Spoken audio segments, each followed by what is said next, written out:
आप सभी को गुड इवनिंग फ्रेंड्स। मैं हूं जितेंद्र कुमार मिश्रा और आज इस वीडियो के माध्यम से हम लोग इतिहास के बारे में चर्चा करेंगे, जो कि और सारे क्लास में हम लोग पढ़ चुके हैं। जैसे कि अगले क्लास में जहां तक हम लोगों ने पढ़ा था उसी से आगे हम लोग और पढ़ेंगे, ठीक है। इसलिए पहले के क्लास में हम लोगों ने सम्राट अशोक के शिलालेख और गुहालेख के बारे में हम लोग पढ़ चुके हैं। अब हम पढ़ेंगे इनके स्तंभ लेख के बारे में। इनके स्तंभ लेख जो है वो दो तरह से पाए गए। पहले जो इनके स्तंभ लेख पाए गए वह थे दीर्घ स्तंभ लेख और दूसरे जो इनके मिले वो मिले लघु स्तंभ लेख। कौन से मिले? लघु स्तंभ लेख। यह दोनों के दोनों स्तंभ लेख ब्राह्मी लिपि में लिखे थे। जो लिपि इन लोगों की थी लिखने की वो किस में लिखी थी? ब्राह्मी लिपि में। क्योंकि जहां जहां से इनके अभिलेख प्राप्त हुए, वह अभिलेख उसी के नाम से जाना गया। उसी के नाम से क्या किया गया? जाना गया, ठीक है। तो जैसे पहला स्तंभ लेख इनका जो था, पहला स्तंभ लेख था मेरठ का। मेरठ जो कि आपके उत्तर प्रदेश के मेरठ नामक जिले में पाया गया। और दूसरा आपके राजस्थान के टोपरा नामक जिले में पाया गया। राजस्थान के टोपरा नामक जिले में पाया गया। इन दोनों अभिलेखों को मेरठ तथा टोपरा के अभिलेखों को, जो कि यूपी और राजस्थान से मिले, इनको फिरोज शाह तुगलक इन दोनों के दोनों अभिलेखों को दिल्ली ले गया और वहां सुरक्षित तरीके से अपने शासनकाल में इसने रखवाया। इसने क्या किया? रखवाया। और यह दिल्ली लेकर के इन अभिलेख को चला गया। उसके बाद अगला है प्रयाग प्रशस्ति अभिलेख, स्तंभ लेख। प्रयाग स्तंभ लेख, ये जो आपका प्रयाग स्तंभ लेख है यह प्रारंभ में कौशाम्बी में था। लेकिन अकबर के शासनकाल में उसका बेटा जहांगीर इसको इलाहाबाद लेकर के गया, जिसको प्रयाग अभिलेख के नाम से जाना जाता है। प्रयाग अभिलेख के बारे में, या कहें कि प्रयाग अभिलेख के नाम से इसे जाना जाता है। इसे क्या किया जाता है? प्रयाग स्तंभ लेख के नाम से जाना जाता है, ठीक है। उसके बाद बिहार के दो जिले से, एक चंपारण तथा एक बिहार में लौरिया अरेराज और दूसरा लौरिया अरेराज तथा लौरिया नंदनगढ़, ये दो स्तंभ लेख प्राप्त हुए हैं, जो कि चंपारण बिहार से मिले हैं। इसमें जो नंदनगढ़ अभिलेख है यह मयूर चित्र शैली अंकित दृश्य को दर्शाता है। यानी कि अगर हम कहें तो मयूर चित्र शैली को इंगित करता है और बताता है, ठीक है। मयूर चित्र शैली को बताता है, ठीक। उसके बाद अगला है रामपुरवा अभिलेख स्तंभ लेख, ठीक है। पूर्वा स्तंभ लेख। ठीक है, इन पूरे स्तंभ लेखों की संख्या, जो बड़े स्तंभ लेख हैं उनके टोटल 7 हैं। कहीं कहीं पर 6 मिलते हैं, कहीं कहीं पर क्या मिलते हैं, 6 मिलते हैं। जो बड़े स्तंभ लेख है उनकी संख्या टोटल 7 है, लेकिन कहीं कहीं क्या होते हैं कि 6 मिलते हैं। ठीक है, छठवां जो स्तंभ लेख है वह है रामपुरवा स्तंभ लेख, रामपुरवा स्तंभ लेख। ठीक है, जो कि यह बिहार में मिला है 1872 ईस्वी में। 1872 ईस्वी में कार्लाइल नामक वैज्ञानिक ने, कार्लाइल नामक वैज्ञानिक ने इसकी खोज की। कार्लाइल नामक वैज्ञानिक ने इसकी खोज की और इसके बारे में बताया, और इसके बारे में बताया कि यह कैसा अभिलेख है। ठीक है, अगला जो अभिलेख है वह दोभाषी अभिलेख है, क्योंकि यह 2 तरह से लिखा हुआ पाया गया, यानी कि ब्रह्मी और खरोष्ठी दोनों लिपि में यह लिखा हुआ पाया गया। यह जो पाया गया आपका अभिलेख, यह ग्रीक और अरमाइकी दोनों भाषा में पाया गया, यानी कि 2 भाषी था। ठीक है, ग्रीक तथा अरमाइकी, ग्रीक प्लस अरमाइकी, ग्रीक प्लस अरमाइकी, ये 2 भाषी अभिलेख था जो कि 2 भाषा में पाया गया, जो कि 2 भाषा में पाया गया। ठीक है, उसका नाम है सरेकुना अभिलेख स्तंभ लेख। ठीक है, सरेकुना स्तंभ लेख, जो कि यह अफगानिस्तान में पाया गया है। कहाँ पाया गया है? अफगानिस्तान में। तो ये आपके 7 प्रकार के बृहद यानी कि बड़े स्तंभ लेख आपके पूरे हो गए। अब इसके बाद हम जो है छोटे स्तंभ लेखों को पढ़ेंगे और उसके बारे में जानेंगे। ठीक है, छोटे स्तंभ लेख आपके जहां जहां से प्राप्त हुए हैं वह उन्हीं जगह के नाम पर है। पहला है रुम्मनदेई अभिलेख, यानी कि अगर हम कहें तो रुम्मनदेई स्तंभ लेख। रुम्मनदेई स्तंभ लेख यह नेपाल के लुम्बिनी नामक स्थान से प्राप्त हुआ है। नेपाल के लुम्बिनी नामक स्थान से प्राप्त हुआ है, जो कि इसमें टैक्स तथा राजनीति से संबंधित, यानी कि कर तथा राजनीति से संबंधित छूटों के बारे में, यानी कर फ्री उसको हम कह सकते हैं कि छूटों के बारे में इसमें चर्चा की गई है। और यह एक ऐसा अभिलेख है जो कि रानी को समर्पित है, जो कि रानी को समर्पित है।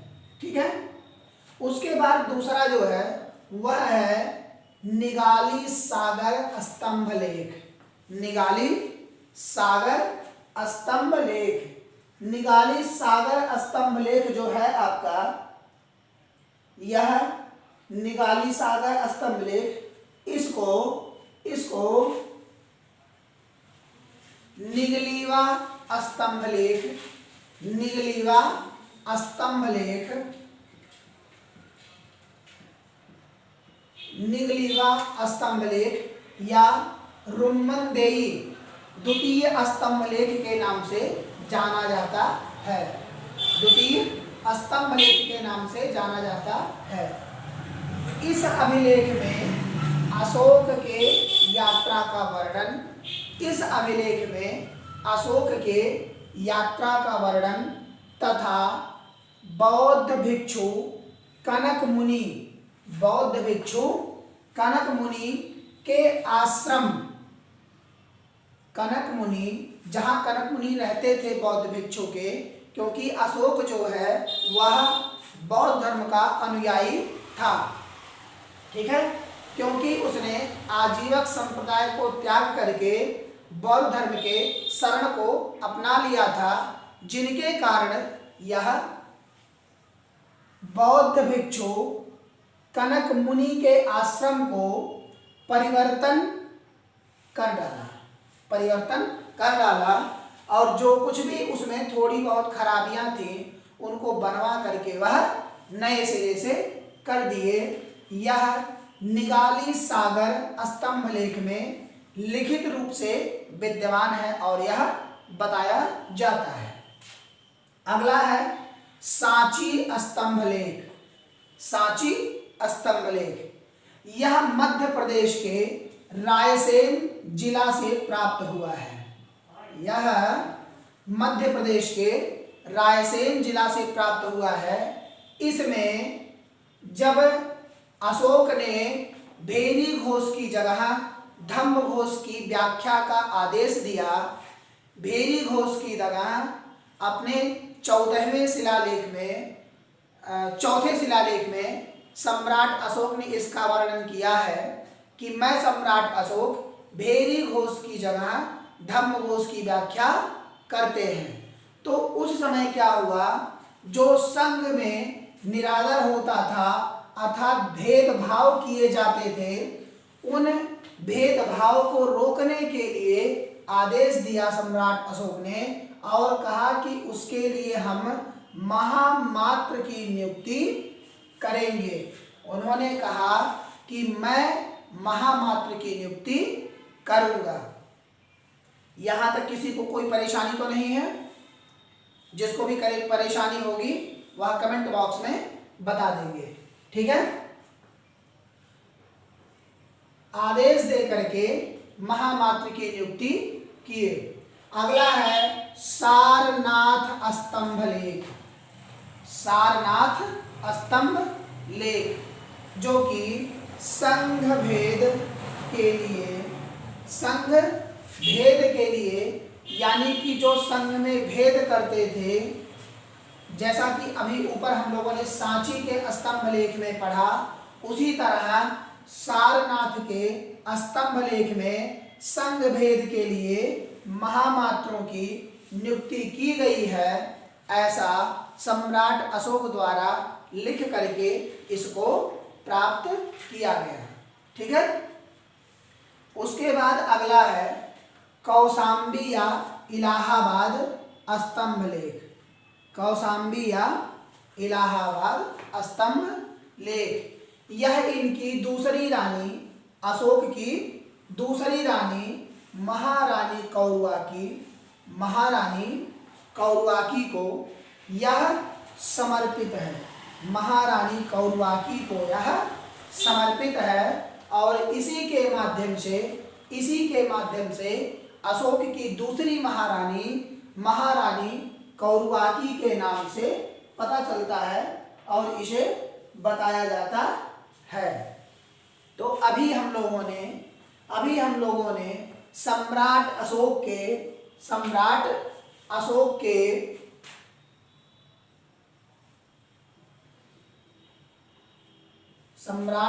के स्तंभ लेख के बारे में पढ़ा, जो कि दो प्रकार से थे। पहला लघु स्तंभ लेख, दूसरा दीर्घ स्तंभ लेख, ठीक है। यहां से किसी को कोई दिक्कत तो नहीं है? अगर कोई दिक्कत होगी तो वह कमेंट बॉक्स में लिख करके बता देंगे, ठीक है। तो ये आप लोगों का तैयार हो गया होगा। अब इसके आगे हम लोग इनके बारे में जान लेते हैं, उसके बाद फिर इनके प्रशासनिक व्यवस्था के ऊपर और वहाँ उस समय के आधार पर चल रहे किनके नाम पर क्या किया जाता था, उनके आधार पर हम लोग बातें करेंगे, ठीक है।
अशोक ने जिस पत्थर से स्तंभ लेख, शिलालेख,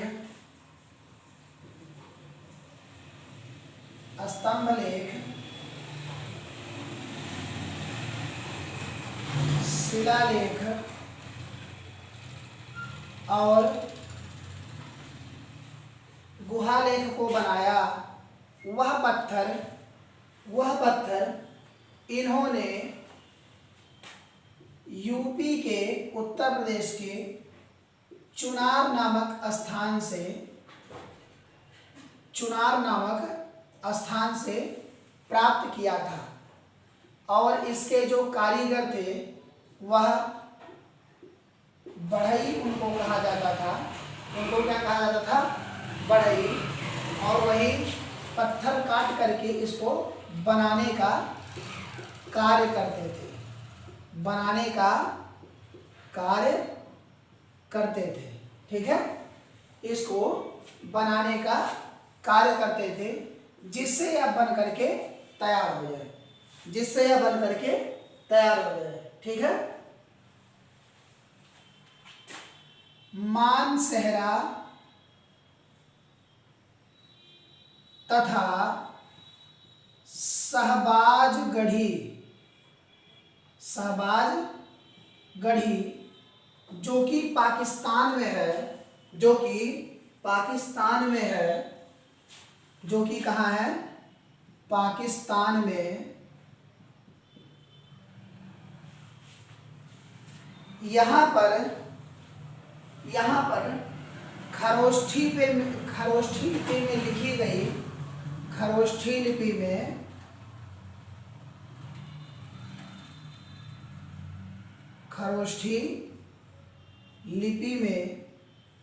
लिखी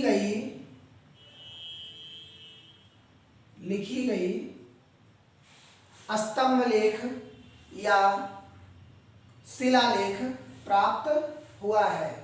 स्तंभ लेख या शिलालेख प्राप्त हुआ है। इनके समय में जो आय के स्रोत थे, इनके समय में जो आय के स्रोत हुआ करते थे, अगर कहा जाए कि आय के स्रोत,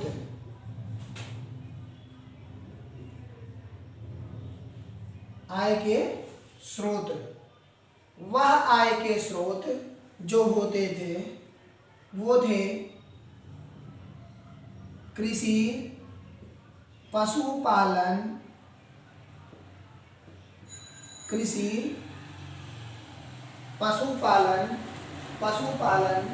तथा कारखाना इनसे इनके आय का विकास होता था। इनसे इनके आय का विकास होता था।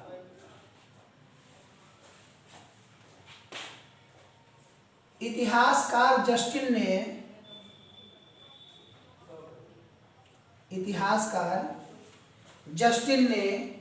इन सबको मौर्य वंश के सैनिक को इन्होंने डाकुओं का गिरोह कहा है। डाकू या लुटेरों का समूह।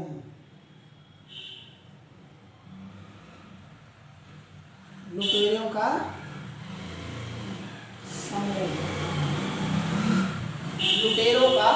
समूह कहा है। ठीक है, क्या कहा है? लुटेरों का समूह। ठीक है, उस समय जो वास्तुकला थी,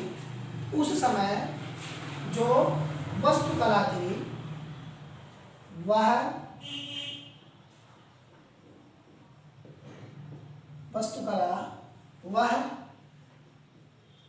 लकड़ी की बनी हुई होती थी।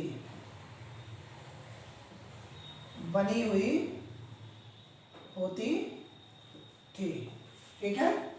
वस्तुकला जितनी भी थी वह सब कैसे बनी होती थी? लकड़ी की। वह सब लकड़ी की बनी हुई होती थी, लकड़ी की बनी हुई होती थी। जो भी मकान हुआ करते थे, मकान या भवन वह लकड़ी के बनते थे, लकड़ी के बनते थे। ठीक है। तत्काल में लकड़ी के ही बने हुए भवन और सारी वस्तुएं प्राप्त होती थी। भवन तथा सारी वस्तुएं लकड़ी के ही प्राप्त होते थे। ठीक है। अब हम पढ़ लेते हैं कि अशोककालीन प्रमुख प्रशासनिक शताब्दी या अगर कहा जाए शब्दावली। ठीक है। ये समझ में आ गया होगा, इसको आप लोग नोट कर लीजिए। प्रमुख शब्दावली,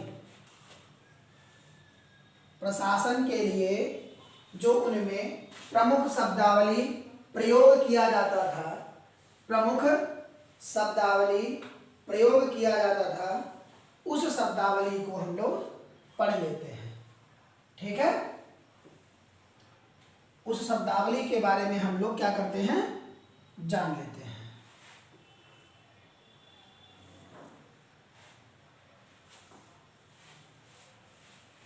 उस समय एक वर्ड था जिसका नाम था प्रलय। प्रलय। ठीक है। अशोककालीन प्रमुख प्रशासनिक शब्दावली, अशोककालीन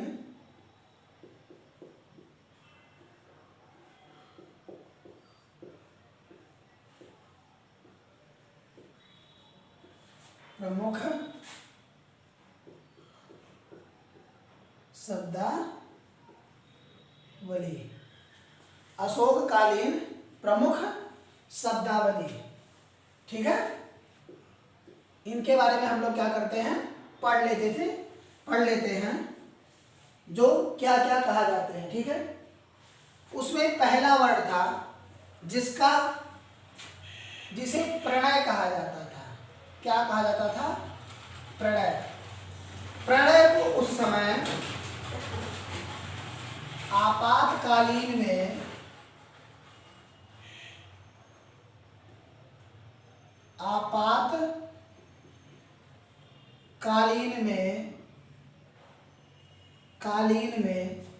लगाए गए कर को कहा जाता था। लगाए गए कर को कहा जाता था। लगाए गए कर को कहा जाता था, उसे कहा जाता था प्रणय। उसे क्या कहा जाता था? प्रणय। ठीक है। दूसरा होता था निष्क्राम्य। निष्क्राम्य। इस निष्क्राम्य को निर्यात कर कहा जाता था। निर्यात कर। निष्क्राम्य को निर्यात कर कहा जाता था। इसके आगे है आपका प्रवेश्य। इसके आगे क्या है? प्रवेश्य।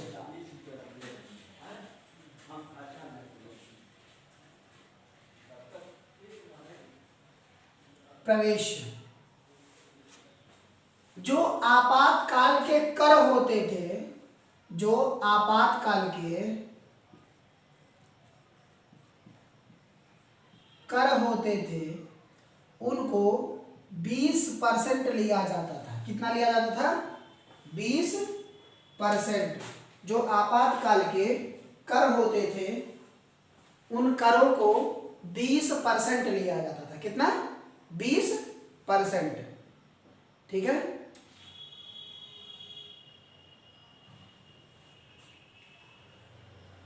%20 लिया जाता था। जैसे कि अभी मैंने पढ़ा कि उस समय प्रणय को आपातकालीन कर कहा जाता था। प्रणय को आपातकालीन कर कहा जाता था जो लगाया जाता था। ठीक है। उसके बाद दूसरा है निष्क्राम्य। निष्क्राम्य को निर्यात कर कहा जाता था। प्रवेश्य को आपातकाल कर जो 20% था। कितना था? 20% था। ठीक है। अगला है भाग। अगला है भाग। भाग यह जो कृषि होती थी, यह जो कृषि थी, उस कृषि में लिया जाने वाला जो कर था, लिया जाने वाला जो कर था उसे भाग कहते थे। क्या कहते थे? भाग। उसे भाग कहते थे। ठीक है। उसको क्या कहते थे? भाग। यानी कि जो उनके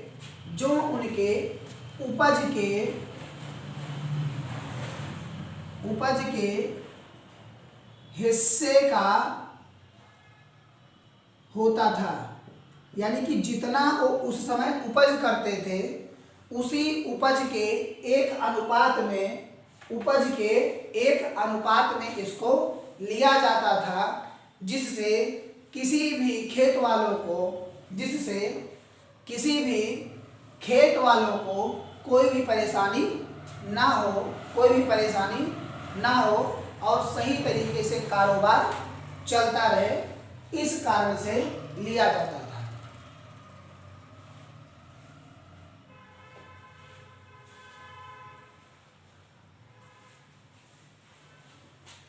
उसके बाद अगला है बलि। बलि यह एक प्रकार का भू राजस्व कर था। यह एक प्रकार का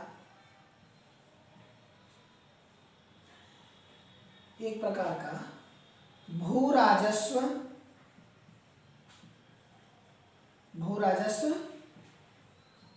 कर था जो लिया जाता था। इसी बलि अर्थात टैक्स की चर्चा रुम्मनदेई लघु स्तंभ लेख में किया गया है, जो कि वह अभिलेख रानी को समर्पित है। जो कि यह अभिलेख किसको समर्पित है? रानी को समर्पित है। अगला है आपका हिरण्य। अगला है आपका हिरण्य। जो आपका अनाज उस समय में उपज होता था,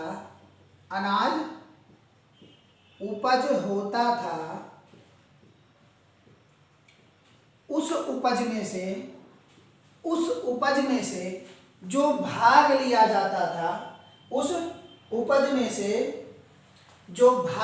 जाता था, जैसे कि नगद पैसा ना दे करके अनाज ले लिया जाए, उसी को हिरण्य कहा जाता था।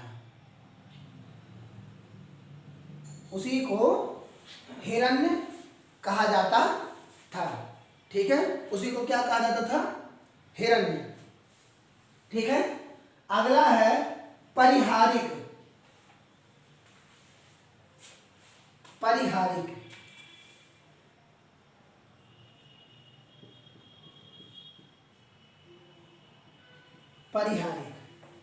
परिहारिक उन्हें कहा जाता था जो तत्काल में अशोक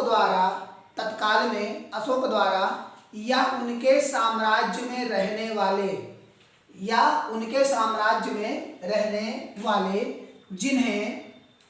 जिन्हें कर से मुक्त कर दिया गया था, कि उन्हें किसी भी प्रकार का कोई भी टैक्स नहीं देना है, उन्हें किसी भी प्रकार का कोई भी टैक्स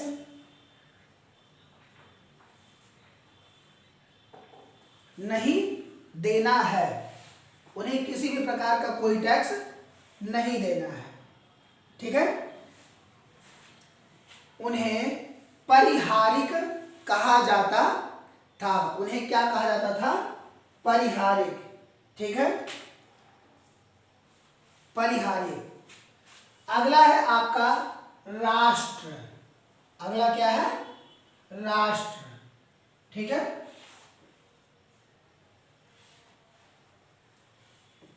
राष्ट्र।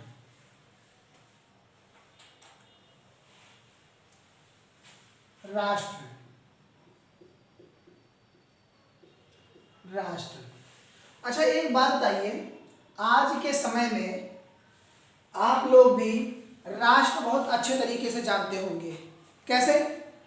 कि जितने भी राष्ट्र हैं, जितने भी राष्ट्र हैं या उससे संबंधित हैं, जैसे अभी हम मान लो एक यूपी को ही ले लेते हैं। क्या करते हैं? एक यूपी को ले लेते हैं और उस राज्य के बारे में, ठीक है, या हम पूरे भारत को ले लें तो उनको हम राष्ट्र कह सकते हैं। ठीक है, उनमें जो भी टैक्स लगाया जाता था, जो भी टैक्स, जैसे हम ये कह सकते हैं कि रोड टैक्स,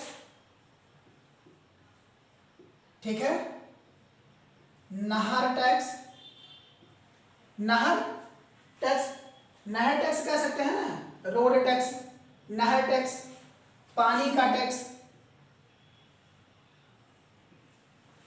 पानी का टैक्स। उसके बाद जो वहां के चारागाह होते थे, चारागाह या अन्य संसाधन, अन्य संसाधन, ठीक है, तो उन अन्य संसाधनों को, उन संसाधनों पर जो टैक्स लगाया जाता था, जो टैक्स लगाया जाता था, उन्हें हम अन्य संसाधन के रूप में जान लिया करते थे। ठीक है, जैसे कि रोड टैक्स हो गया, नहर टैक्स हो गया, पानी का टैक्स हो गया, चारागाह का टैक्स हो गया, और अन्य जो टैक्स लगाए जाते थे उनको क्या कहा जाता था? राष्ट्र टैक्स। जैसे आज के समय में आप सभी लोग जब जाते हैं, कहीं यात्रा करते हैं, तो आप लोग भी रोड टैक्स देते हैं। क्या देते हैं? Road tax. रोड टैक्स कैसे देते हैं? कि टोल प्लाजा हर जगह बना हुआ है, WB यानी कि वर्ल्ड बैंक पैसा देता है, रोड बनाता है। उस बने हुए रोड पर जब आप चलते हैं, बने हुए रोड पर जब आप चलते हैं तो उसका आप टैक्स के रूप में भरपाई करते हैं। ठीक है, टैक्स के रूप में भरपाई करते हैं और पर किलोमीटर के हिसाब से यह टैक्स आपका लिया जाता है। ठीक है, अब इसके आगे हम और आप कल पढ़ेंगे। ठीक है, अगर आप सभी लोग अभी हमारे चैनल को नहीं सब्सक्राइब किए हैं तो आप सभी लोग हमारे चैनल को जरूर सब्सक्राइब करें और बेल आइकन दबाना ना भूलें, जिससे हमारी वीडियो आप सभी तक पहुंच सके। ठीक है, thank you and most welcome.